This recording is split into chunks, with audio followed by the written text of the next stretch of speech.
Hello, Hello, we're back again. he's Shabazz. He's Pete Marshall, and this is Clip Chat. And today we have a guest, don't we, Pete? Yep, we have Chris Bonello. Do you want to introduce yourself? Hello. Yep.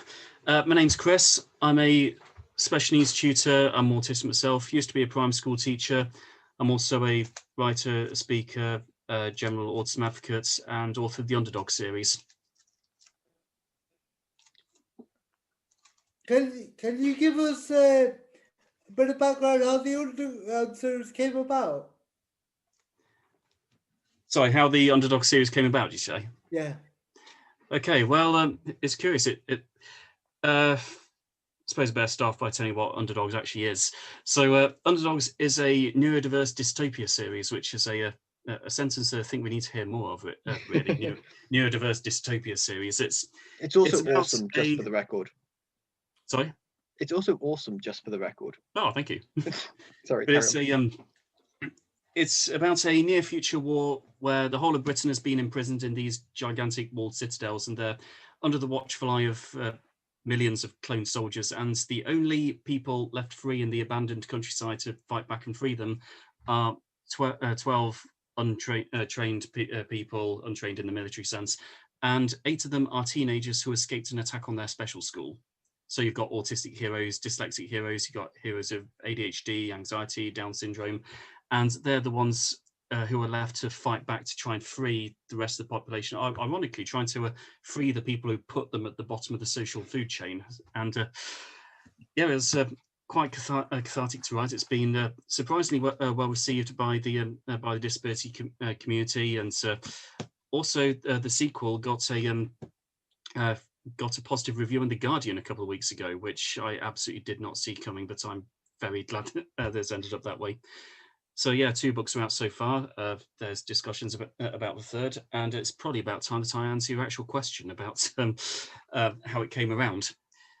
So yeah, first off, I wrote the very first draft in 2010 as a coping mechanism for unemployment, because I really wasn't doing much with my days, and yeah, my days largely included going down to the local pub for a pub lunch and then writing this quite silly story about an almost mathematically unwinnable war. And then a few years later, I was working in a special school, and I thought, you know what's missing from the literary scene? You know what the literacy scene could really do with.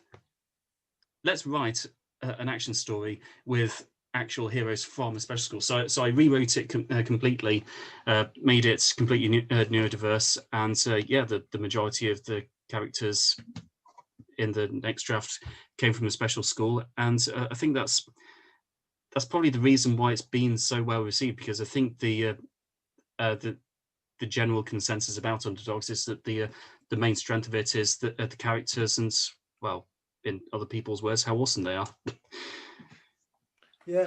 When you say well received, what does that actually mean? Does that mean you've got a whole host of awards, or a bucket full of cash, or a truckload of cash? What does it mean? Well, in terms of stuff you can put down on a CV or something, it has been nominated for The Guardian's Not the Booker Prize, which, Okay. that's how it ended up getting its review, the second book. Yeah. And it's had 2 print runs sold out. The first book got an audiobook produced by the UK's biggest audio producer. But the stuff that, I suppose you could put it on your CV, but the kind of more meaningful / sentimental stuff is about the occasional message that I get from someone saying, "Thank you for writing the Underdogs book. My daughter has finally found a story where she feels represented, where she can read Kate and think, oh wow, I love Kate, or I want to be as brave as Kate." And so, like, finally, there's an autistic character with huge anxiety issues written in a book which I can read and actually like. Yeah. Yeah. From a creative point of view myself, I just think that's useful to just tell people what it actually means in practice, because a lot of us say stuff like that, oh, it's not been well received, or it has been well received. but what does that actually mean on the ground? So that's why I was driving up with that question. I wasn't like saying prove it. I was just I wanted the detail, and now No, you it is provided. a very valid question. I mean, it's such a subjective question. Like, well received by who? You know, one Yeah, thing that I'll admit, I was a little bit nervous about it being reviewed in the Guardian because I had the feeling that the general public outside of the disability and neurodiversity communities might not have the same reaction to it, even though it wasn't written as a niche book like just for yeah, neurodiverse people. I tried to make it as widely appealing and accessible as possible. yeah, So yeah, that was one of the things that was a massive relief earlier this year, where it was written in the Guardian. Lots of people with no experience with special education or neurodiversity, they were reading the book, and turns out, yeah, they loved the characters as well. yeah. Because v- talking about this podcast ourselves, I particularly, I can't speak for Pete. Pete can well speak for himself, but I particularly wanted to do this podcast for disabled people, but not just for disabled people. Mm, I don't want a Ken Loach situation where where you're where you're preaching to the choir yeah. or you're doing that. I want to I want to let the choir know that we know that they're there, but I want to speak to the people that don't usually listen to the choir. Mm, If you get what I mean. yeah, absolutely. Uh, There's I'm not quite sure to call it evangelism, but it's yeah, I'd call it outreach.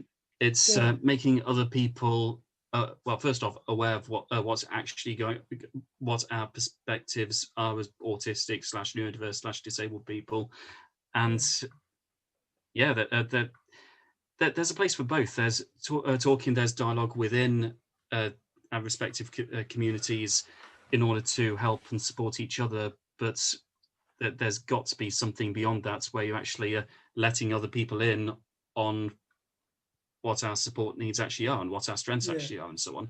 I also Pete, if think I've heard, because I've heard from I have several friends who've who had various literary ambitions, and to be fair, some of them, and one of the things that has been really that I've heard is that many of them, I think, have been very unsure about how much of an audience there is.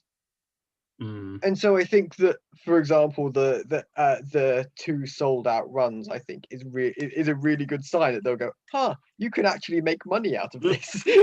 There's actually an audience who are willing to buy these books, and so I think that's really encouraging, and maybe they'll actually learn from it. Who knows? mm. Well, that's the thing. In the current climate, neurodiversity and disability in fiction are becoming very much a hot topic, which is amazing. Mm. Of course, you got to make sure that it's meaningfully a hot topic. Like, let's pick an example. I've not seen the Power Rangers film, but let's talk about it anyway. I know that in the Power Rangers reboot a couple of years ago, one of the Power Rangers was autistic. I don't know whether it was meaningfully and properly represented, or whether it was just, hey, we're doing diversity. But Mm. one thing that's absolutely vital that you must do if you have at least one neurodiverse character is make sure it's meaningful representation, and make sure that neurodiverse people, if the writer isn't one themselves, do actually have some kind of influence on how the character is. Otherwise, it's almost like tokenistic representation, and it's almost like a checklist of scoring points. Like, yay, we've achievements unlocked. We have a blind character, as yeah, opposed to actually meaningfully representing the blind experience, or allowing blind people to have some kind of influence on how their community is represented. I also I think absolutely. it's Sorry, go on. just a quick point. I also think one of the interesting, I was watching a thing by a trans woman who was talking about kind of the reasons why she and she was talking about a lot of the kind of the trans stuff. And one of the things she was talking about is actually, if you look at many of the jokes, if you look at many of the other stuff, was that it lacks the kind of nitty-gritty detail. Like if you look at Taylor Swift songs, the reason why they're good is because it has some really, really good detail in them. if you just listen to the songs, you can feel it. You just know what she's talking about. I in never the noticed that before, but yeah, you're right. And in the end, I think if you look at many of these kind of tokenistic things, one of the major problems from an autistic perspective is if it lacks that, then we just end up going away going, what on earth was that? Like, you just end up getting like it just, you know, it just doesn't end up, it doesn't ever hitting the mark. And I think one of the things I loved about your book actually was that it did that. It was like the second piece of media I've seen that actually managed that. Oh, thank you. Yeah, I was going to say, I have some experience of unlocking certain things myself, being a brown, Asian, disabled, gobby person. You know, people just say, "Oh, we'll get him. We'll tick a few boxes," and you know, that can have its plus points, but it can also make you feel quite used in a way. Oh, yes. And like kind of like we don't believe we've got that covered, you know, kind of thing. You know. We have done what we are supposed to do in order to say that we did it. Yeah, Rather but than we how do we allow really, Shabazz to play to his strengths and to no, and so on. but we haven't really engaged with that person. They just want you there as kind of window dressing. And I wanted to ask you, like, sorry if I'm speaking too much, but I wanted to ask That's you, fine. like, I wanted to ask you, like, you know, it'd be irresistible for you working in a special needs school and not using some of your students as inspiration. Did that happen? I tried to not let it happen because, Yeah, but it's impossible not to let it happen, well, right? in a way, because, well, then again, if you think about it pragmatically, everything we experience in life in general does Yeah. influence in some way. That's why we're all speaking English right now. If Yeah, we yeah. had not been around other people speaking English around us, we would not be speaking English. And so, yeah, I'm trying not to give too much of a cop-out answer, but everything influences your entire worldview. But I did make a conscious effort to not base the Underdogs on my own students. And there's a couple of reasons there. First off, I don't really like the idea of basing your characters on real people in the general sense, because if you try to make your characters a specific person, then they will never become their own characters. Their characters will never develop into their own beings, and it's like restricting yourself. And no, this must act like this person I know in real life. Yeah. There's also another reason is that I know exactly what kind of horrible crap happens to the Underdogs, and I would not put someone I care about through that. So it would hurt to think about a student who I know and have always cared about. Yeah, let's have that person shot in the chest. It just feels horrible. Yeah. No, I just thought it was interesting to find that out because you know, doing it myself, and if I was dealing with certain types of people and I was writing a story about those kind of people, it'd be very tempting to like at least borrow from their experience, you know. I do occasionally borrow for Kate's backstory is she was waiting 8 months between school refusal, being withdrawn from mainstream education, and then finding a placement so can fold special school. And 8 months, to be fair, is pretty fast by special education standards. But one of the real standout moments in her personal story is when she looks out of her bedroom window, sees the school bus, and then has a panic attack right there, like the school bus to a mainstream school, because just seeing the bus alone is enough to bring everything back. I'll be honest, I did borrow that from a student's story. I used to work with the students who did have a panic attack when she saw the bus going to a old mainstream school. But I think that's different. That's borrowing an anecdote and putting them in your book. Yeah. But you're actually in that world. You're actually in the version of the world, and then writing about it in the evening or whatever. You know, that's kind of must mess with the head a little bit, you know, in terms of like. Yeah, but I'm grateful that now these days, like the school working now, I started working there about 6 months before Underdogs 1 got published. So, but by now it is too late for the students who I work with to to meaningfully influence the Underdog, because by now they're already their own characters. Yeah. So that's a relief. And have you always read these books solo? Yeah. I mean, yeah. Because I was like writing with other people because I like talking, obviously, and bouncing ideas off people and Yeah. stuff like that. So, because Yes. when I'm doing it solo, it's very I find it very isolated, very like you're literally in your own head, just spinning around. You know, Mhm. how do you get that perspective? You know, out of your own out of your own head, because when you write it by yourself, it can make you go a bit nuts. You know, or maybe that's just me. Yeah.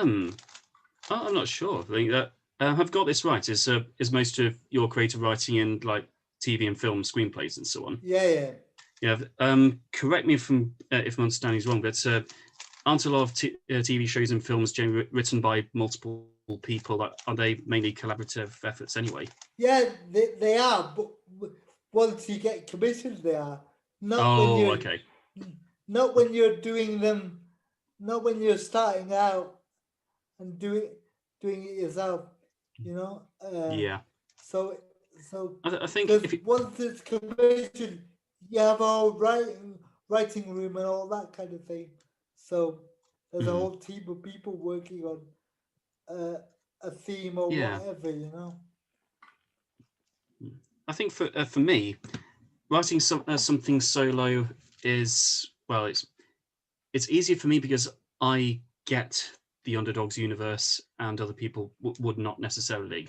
But at the same time, keeping it completely to yourself, in my experience, is kind of counterproductive. I mean, back when I was a teenager writing Sonic the Hedgehog fan fiction, I wouldn't let anyone read it because it was embarrassing, except for my younger cousin who I was writing them for, and that was awesome. But if you want to progress seriously as a writer, at some point you have to have the guts to open up your universes to other people and to hear their feedback. And one thing that really helped the Underdogs series progress in that way was it was my dissertation project for my creative writing masters. And one of the most useful things on that master's degree was fortnightly workshop sessions with my course mates. Every single one of us submits a chapter for everyone else to read and critique. And yeah, it was kind of like it was basically writers group, except we knew that everyone there took writing very seriously, like enough to actually pay for a master's. B, were very keen on developing their own craft, and C, you would expect that there wouldn't be much of an ego in the room. They'd have a strong enough character to hear the well, not so much negative feedback, but constructive feedback which points out to stories' weaknesses in order to improve. And that's what really helped Underdogs, because I tried not to be too protective, like, this story is my baby, don't hurt my baby. It's like, okay, if this is crap, please tell me it's crap. But tell me specifically why it's crap and what I need to work on to make it not crap. And yeah, they did. And now I'd like to think it's not actually crap. And to that end, could I just ask you if you can remember, what is the worst note you've ever been given? The worst novel I've ever been given? Worst note. Oh, the worst note.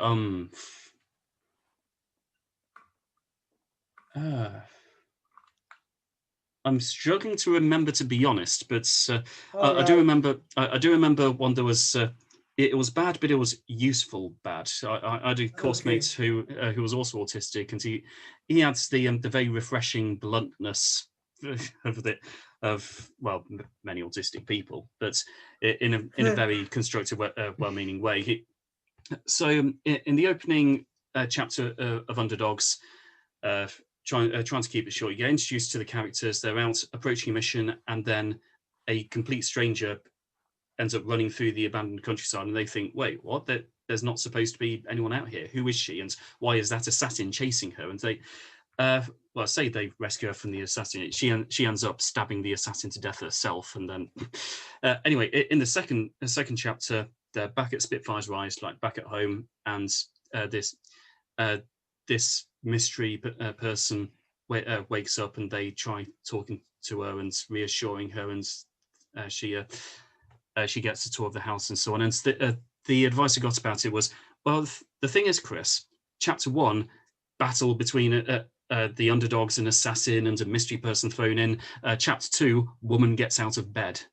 Like, yeah, I suppose that's we need to make chapter 2 a bit more exciting. So put a pretty book changing twist in chapter 2, like this mystery woman, turns out she had in her possession a printed list of the underdogs' names and what they used to do and everything. So that became another reason for the reader to read on. Wait, hold on. How does she know these people? Where did that printed list come from? And what danger are the underdogs in?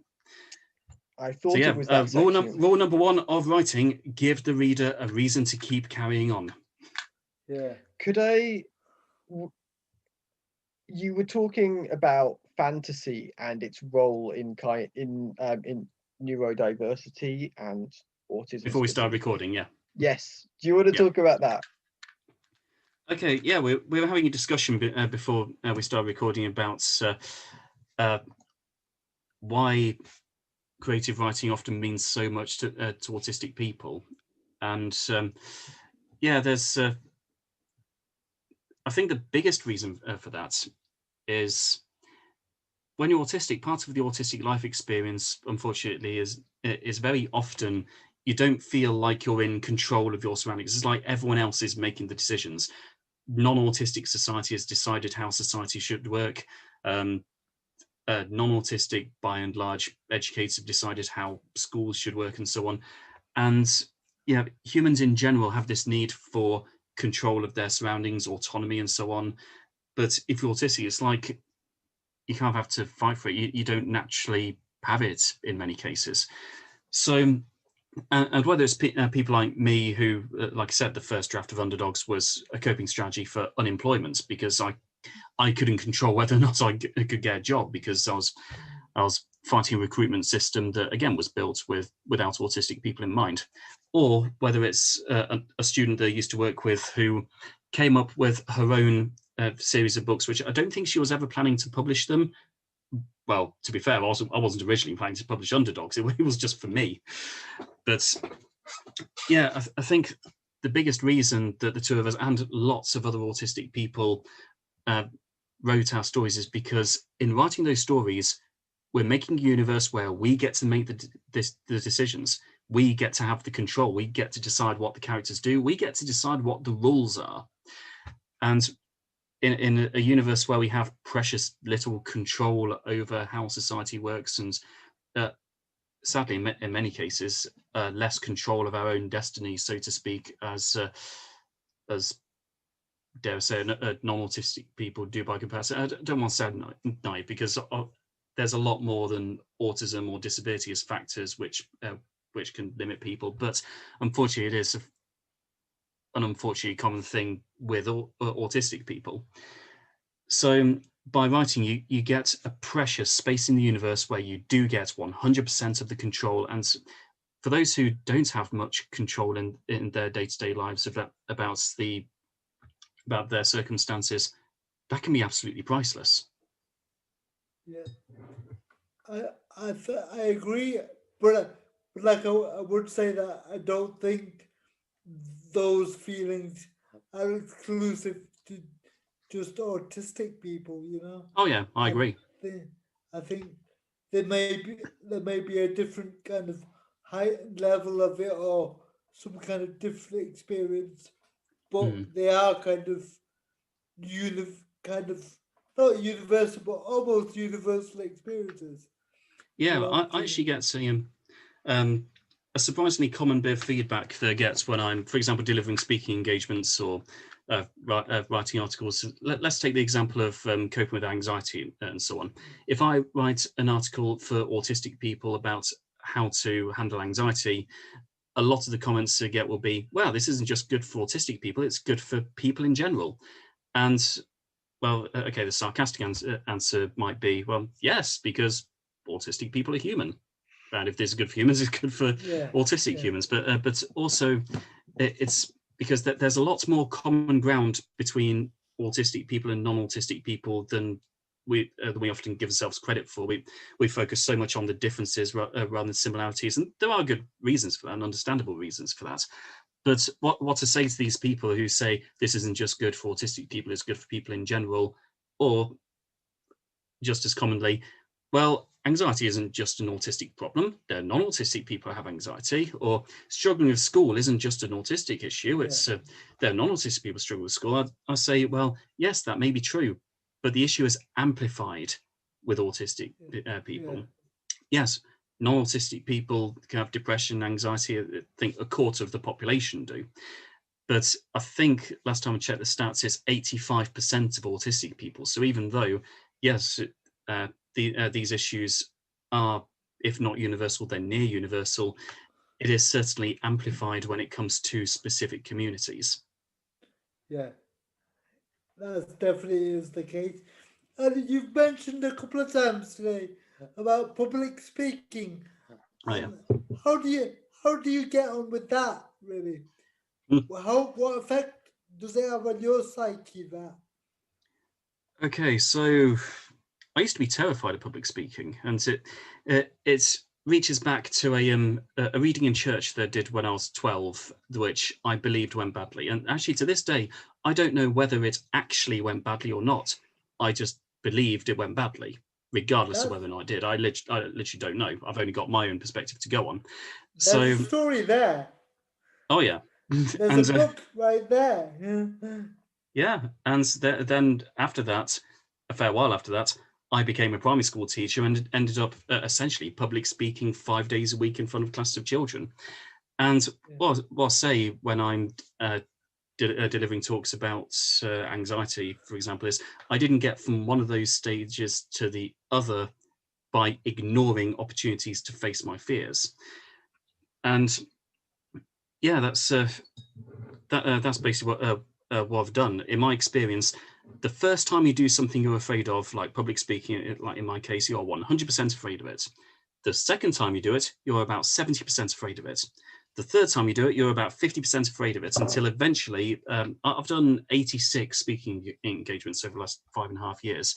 And I'm not going to lie and say, oh, I feel 0% anxiety, because, well, A, you do actually need a little bit of anxiety. Like the example I use in the talks is someone who gets anxious when they see a lion running towards them will live longer than someone who doesn't get anxious when they see a lion running towards them. So like most states of being, there is a place for anxiety. You just got to get to a place where you control it, it does not control you. And yeah, so to this day, I usually feel about 0.5% anxious when I'm about to talk, which I'd say is the healthy balance, where you want to be nervous enough to have a conscious awareness of what's going on and what kind of risks might be involved. But at the same time, I've now earned the right to tell myself, look, Chris, you've done this 86 times before. Just do what has happened in all of those speaking engagements, get through the first couple of minutes, and then just enjoy it. Yeah, I was going to ask you like 2 questions off the back of that. Sure. One was like, which is harder, speaking to a room full of adults or a room full of kids? It depends on the context, really. I mean, and also how many people. It's easier to talk to a room full of 5 young people than 5 adults. I think that's largely practice on my part, because it's what I do when I'm teaching. Yeah. But also, yeah, if you want to shut me up for 20 minutes in a row, put me in a conversation with 4 other people and I'll be. The reason I'll be silent isn't because I'm anxious, it's because of a very slight speech delay I still have, which means when I'm at the breathing in bit of talking, at least one other person is already at the breathing out bit of talking. And when I'm just about to, no, someone else has cut in, then wait for them to finish. No, someone else has cut in. That can keep me quiet for 15, 20 minutes. And it feels so awful. But again, socially, I'm not allowed to express how angry I am at it because, well, no one there is deliberately cutting me off. It's just how they communicate. A room full of adults versus a room full of young people, I'd say it's approximately the same. I mean, the majority of the audiences which speak in front of tend to be adults. Occasionally you get adults, but some of them bring their children along. Once in a long while, it's predominantly young people with, well, staff members usually, for example, if it's in a school. And I think it feels kind of the same because when you're public speaking, well, me personally, I've pretty much prepared a sentence by sentence in advance. So as long as I get the first couple of sentences out of the way, I already know how it's going to go. Yeah. It has to be said, though. Sorry, go on. Going back to the control thing, isn't it? Like you're making the rules there, aren't you? So it is surprising. It is surprising how many. There was a poll I saw in a Facebook group. Can't remember which one, but someone asked, "So, to all the autistic people in this group, which one do you find easier, talking in conversation or delivering a public speaking engagement?" I can't remember by what majority, but a majority of autistic people said it was easier to give a speech than to have regular dialogue in a small group of people. In fact, to be fair, I just said exactly the same thing now. I much prefer speaking for an hour, 2 hours in front of a big crowd than speaking for 20 minutes in front of, with 4 other people because I couldn't get my words out. Yeah. Could I ask you an incredibly random question? Go on. Have you noticed how it's actually the autistic community online is a lot more on Facebook than on Twitter or anything else? I try to avoid Twitter in most senses. I think loads of autistic people must do, because honestly, I'm just on both at this point, and honestly, 90% of the interesting conversations to this day, and there's a lot larger a community on Facebook than there is on Twitter, and There's also the fact that most things about autism that are worth talking about are worth spending more than 280 characters on. That's why one reason that I keep trying to avoid Twitter but never quite manage it is because so much politics is discussed there, and it's extremely important to talk about politics. It's massively important, but how much of a meaningful conversation can you have in 280 characters other than telling someone your opinion is wrong and not giving much in the way of detail? Yeah. Going back to nerves, I just wanted to ask you, were you nervous before you joined this call? Speaking to the both of us? Not really. I think podcasts are different because, when I was given my first couple of podcasts, there was stuff to be nervous about because there's that red button in the corner, the word that says recording, and at various points throughout this talk, throughout this recording. In fact, just then, that's another example where I felt like I'd said something wrong or went too many times, and then immediately thought, "Oh no, are they going to edit that out? Could they please edit it out? I mean, have I just done something wrong? Like, can you go back and cut that bit out?" And there are reasons to feel self-conscious if you know that you're being recorded. But honestly, in my experience, podcasts tend to be quite conversation-based. I don't know what it is about podcasts in comparison to regular conversation, but people seem to be a lot more allowing in other people. For example, if Pete opens his mouth right now and goes like that, I'll probably just stop talking, let him go next, because I think I might have just worked out one reason for it now. It's because we on here are having a discussion. We're not having just a random chat / series of words. There is something of an objective in what we're discussing. So we're and also there's quite a bit of common ground. We're all trying to advocate for autistic people, and so we respect that you need more than one brain to do that, and other people may bring interesting perspectives to the table.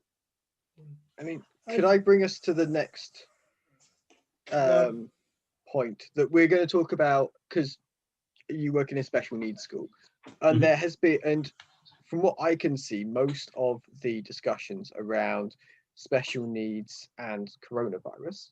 Sorry, the word has been said. Now we can like take the dial back to 0 as how long in this podcast.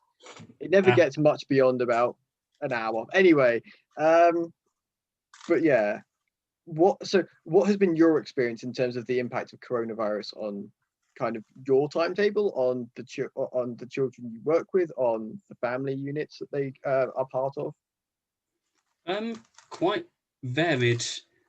I would hesitantly say generally positive, because, well, the world has got a lot more autism friendly lately, and so not by design, of course. People are trying to avoid it, but and there are a lot of measures put in place that's disabled employees, for example, are trying to get put in place for ages, and they only started getting put in place now that non-disabled people can be impacted by it. And I've heard from plenty of people who are quite furious about that. But in terms of social expectations and things as well, it's closer to how autistic people, generally speaking, would like to communicate. And I'm not going to pretend it's all sunshine and roses. I mean, I've missed out on trips to Australia and Denmark and Scotland and Ireland, and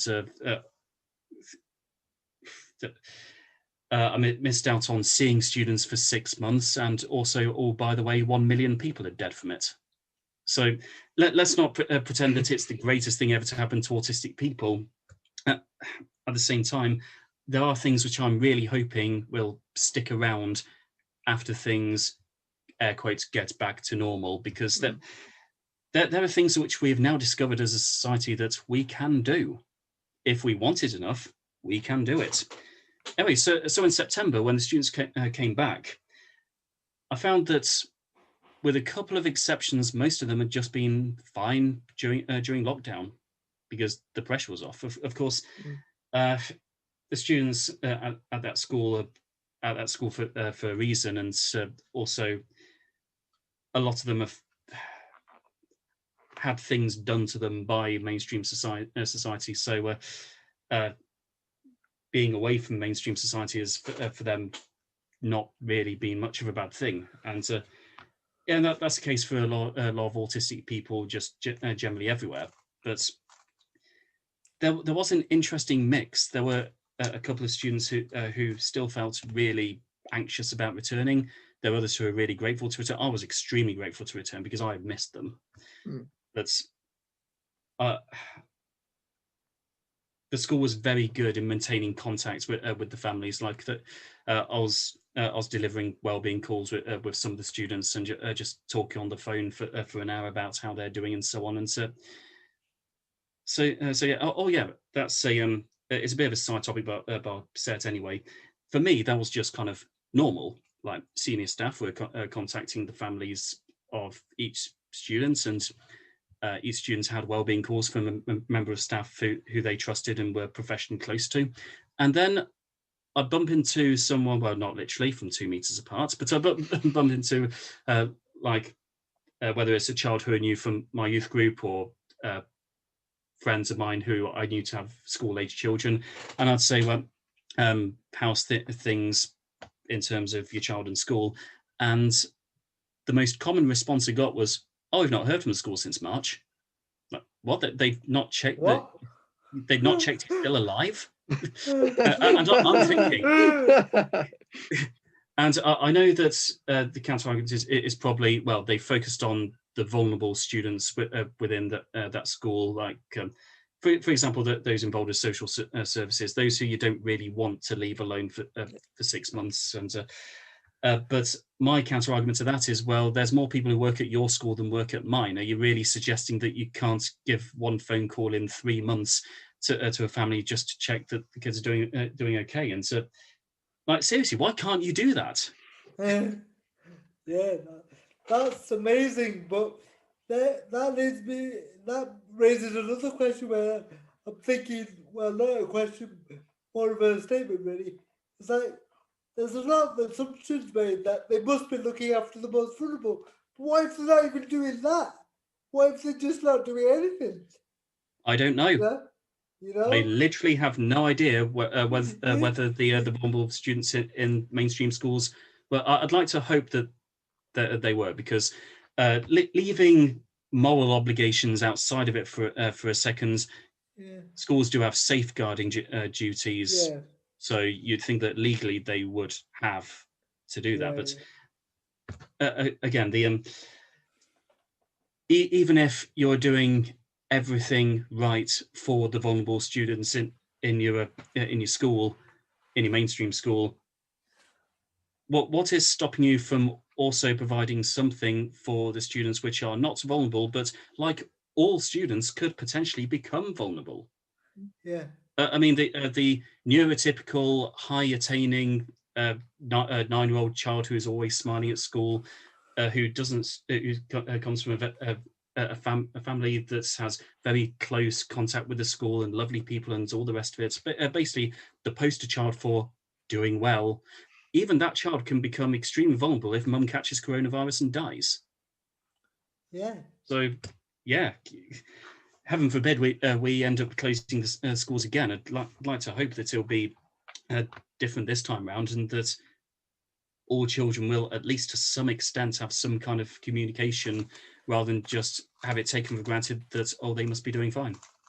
Well, one of the things that has come up in all the stuff that me and Pete have done with the panel and stuff like that is the digital exclusion that people with disabilities face. Have you come across that in your work? Through the pandemic. Excluded during the pandemic, in what sense do you mean? Like not having technology to make do video lessons, for example, or have Zoom conversations, or whatever service they use. Well, I can only really speak for my own school, and I think the biggest problem that my school had in terms of delivering video lessons or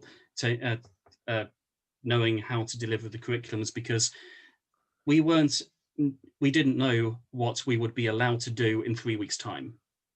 Yeah. I imagine most schools were like that. That there are lots and lots of things that we had the ideas for, lots of things we wanted to do, but other than the strict basics of make sure that the children do okay, deliver wellbeing calls and so on, which we got the first priority absolutely right. I say we, it wasn't me making all the decisions, obviously. The senior staff team got everything right, and in terms of well-being, all the students were very well looked after. But in terms of delivering the curriculum, how could we have done anything really when imagine being the teacher who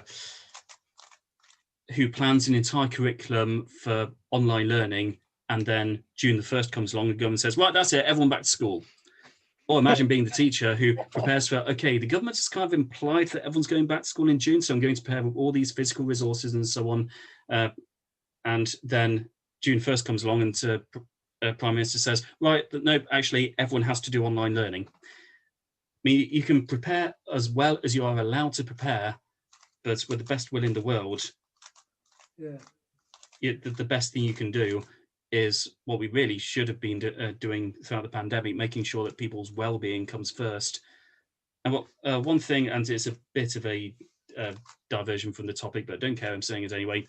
There was a Facebook post I saw about how people around our age, immigrants from Bosnia, were speaking out saying, well, in all fairness, when war broke out in my country, I went for 4 years without going to school.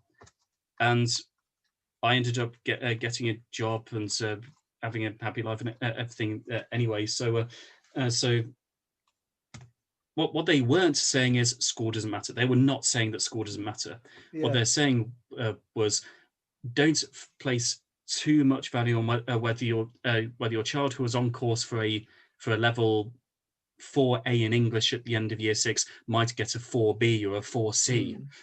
But that's not the thing you should be worrying about right now in the middle of an actual pandemic. Make sure your priorities are on their well-being, and life itself is a learning process. Anything they can learn at the age of 11, they can learn at the age of 12 or 13 or later. Or they can be like one of my colleagues who got a GCSE in maths last year at the age of 30 something. I won't say her actual age on the podcast, it's rude. But it's just all of that's it's really fascinating, but it's really kind of a tricky area to navigate, really, isn't it? Doing all the well-being calls and all that. Yeah, I was just thinking, you must have been shitting yourself, like when all this stuff really started, when nobody knew what they were doing, like when nobody had any protocols for any of this kind of thing. Can you remember how you were feeling at that time?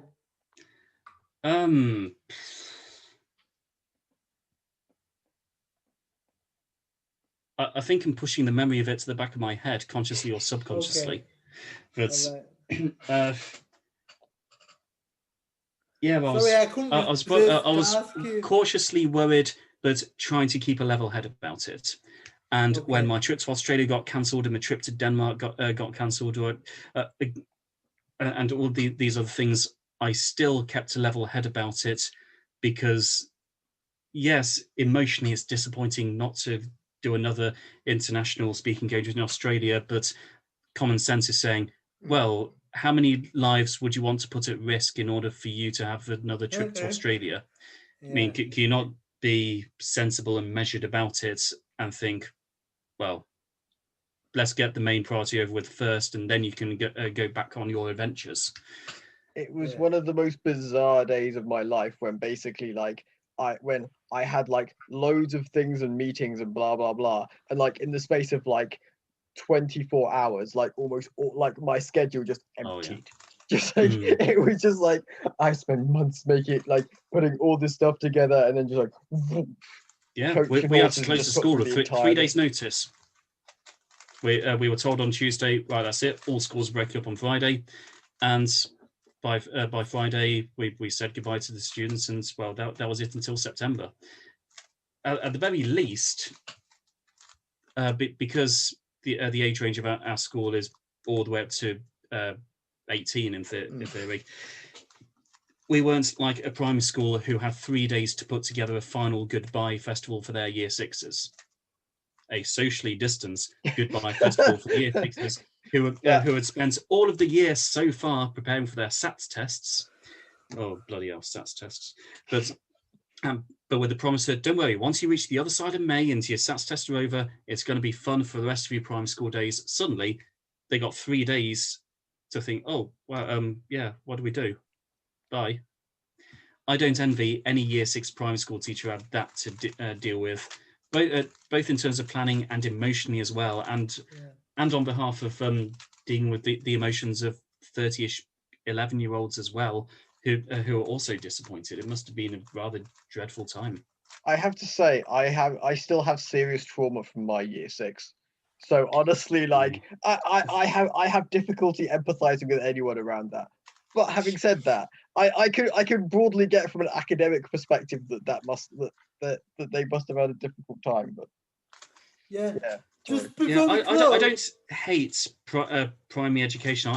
I like what it's trying to do. It's just not fit for meeting the needs of 100% of its students. And yes, like you, I work with and know socially a lot of people whose experiences of mainstream education have been, and with no exaggeration, traumatic.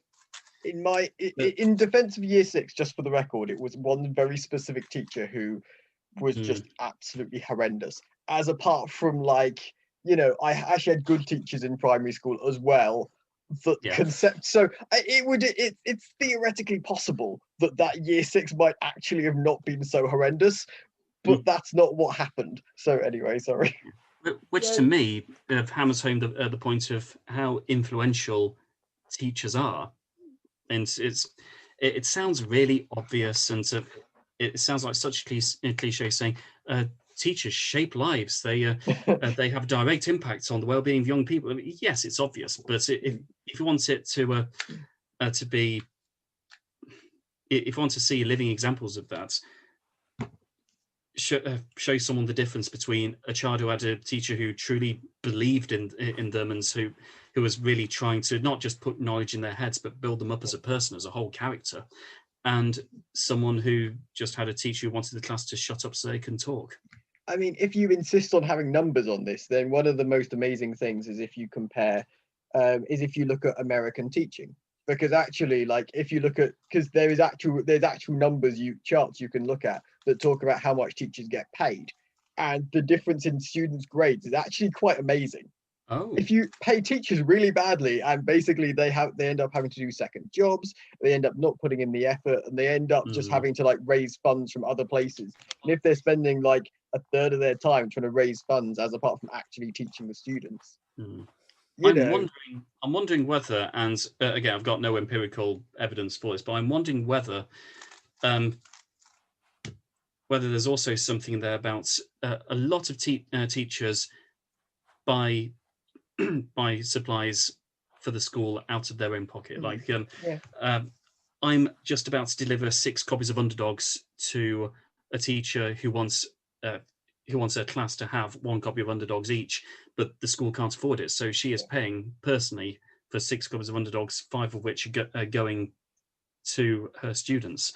And I'm wondering if there's something in there, going back to performance levels, whether, if that's the kind of lifestyle you have to live, whether that is so demotivating that your professional practice does suffer as a result. And it's a horrible thing to think that the ones that are spending all that money on their students, the people who truly love the students and want them to succeed, I would hate to be in the position of someone who is trying their absolute best, but is, well, practically, if not literally, fighting mental health issues in order to function as a teacher.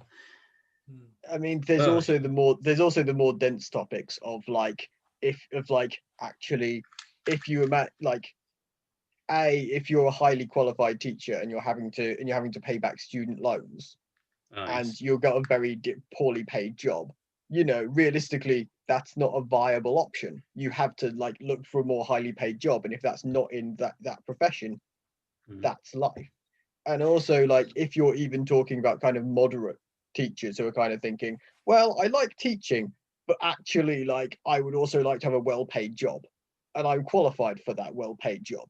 So in the end, if that's an option that you've got, then quite a few people will go, I'll go for the high-paid job. And then you know what my undergraduate degree was in? What? Mathematics. So I don't. So you froze for a second, and I don't know whether one of us was talking over the other. It did skip a little bit, but we got mathematics.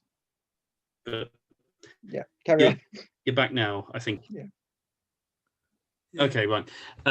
My undergrad degree was in mathematics with education, and I imagine I'm probably the only person on that course to have become a teacher, because everyone else would have got a job which you can get with a maths degree. But I was someone who knew all along, before I even started the mathematics degree, that I wanted to become a teacher, and so the maths degree was mainly so I had something to fall back on in case I walked into the classroom and suddenly hated it. But where was I going with that? They Sorry, we wandered quite far from the original point. Yeah, that's it. There's something which I know not to be true, but the idea of it is kind of funny in a bit of a gallows humor kind of way. A part of me does wonder why nurses' wages are so low and teachers' wages. Actually, in all fairness, I don't think most teachers are crying into their soup about it.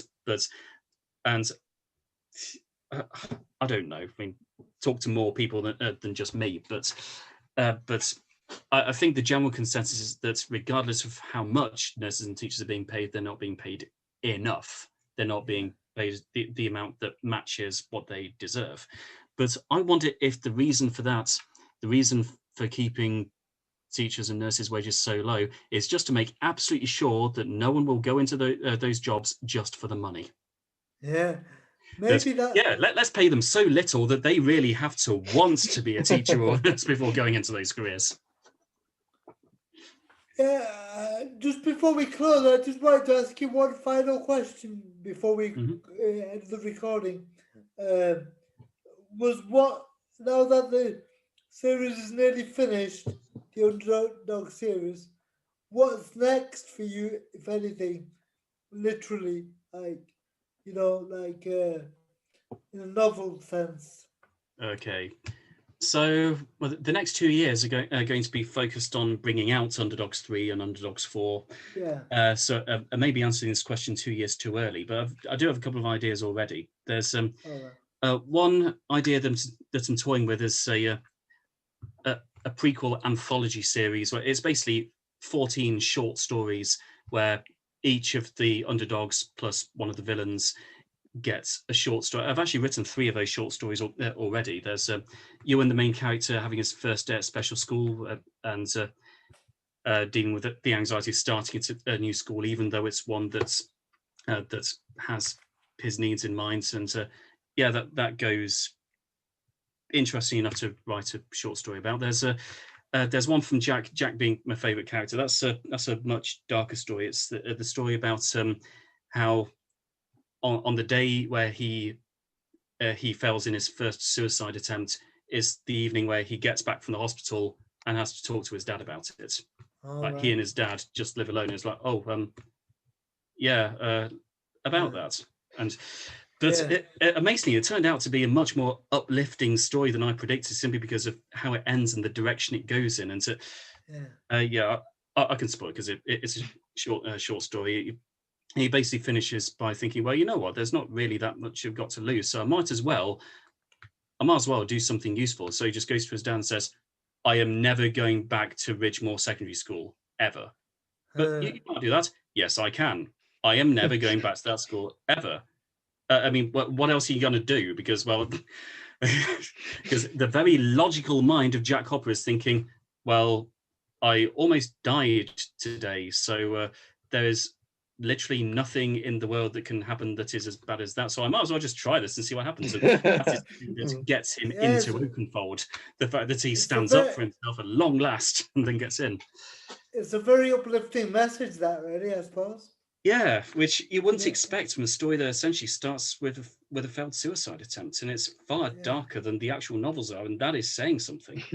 And the other one that I've written, it's from the leader, Dr. McCormick. He's one of the normal and boring neurotypicals. He's a mathematics lecturer, and his story is about mourning the loss of his wife and the mental health issues from that followed. So